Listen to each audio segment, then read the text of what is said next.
साल आपको कीमतें अदा करनी पड़ेगी। आज जो आप 10,000 और 20,000 रुपए पर मंथ कमाते हैं ना, तो मैं आपको बता दूं, आपको याद दिला दूं कि 15 साल तो आपने पढ़ाई की है, एजुकेशन ली है, आपने फीस भरी है, स्कूल में गए हैं, कॉलेज में गए हैं, किताबें खरीदी है, उसके बाद आपने ट्यूशन फीस दी है और सारी कीमतें अदा करने के बाद आज 10,000 और 15,000 के आदमी आप बने हैं।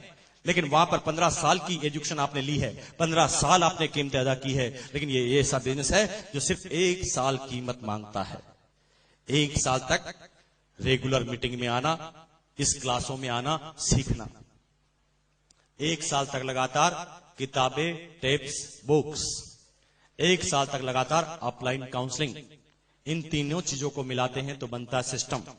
और जब 1 साल के साथ हम सिस्टम में लग जाते हैं तो 1 साल जब हम कीमतें चुकाते हैं, कीमतें कौन सी? कीमतें बहुत सारी। हमारे घर में हम एडजस्टमेंट करते हैं। 100 रुपए हमारे बजट से निकालकर हम सेमिनार और टेप पे खर्च करते हैं, पहली कीमत। दूसरी कीमत, हमारे घर पर साला आता है और हमें मीटिंग में आना पड़ता है, दूसरी कीमत। हमारे रिश्तेदार के घर में शादी है और हमें फंक्शन अटेंड करना पड़ता हो, तीसरी कीमत। 1 साल तक वो कीमतें चुका देते हैं तो 1 साल बाद ये बिजनेस चाइनीज बंबू की तरफ बढ़ता है। क्योंकि शुरुआती 1 साल कीमतें अदा करने की वजह से धीरे धीरे आप अपने अंदर इतने निपुण होने लगते हैं कि आप अपने आप खुद अपने आप को बेताज बादशाह बना देते हैं। क्योंकि आपके पास इतना सारा नॉलेज हो जाता है, इतना सारा खजाना होता है कि 1 साल के बाद आपका बिजनेस चाइनीज बंबू की तरफ बढ़ता है।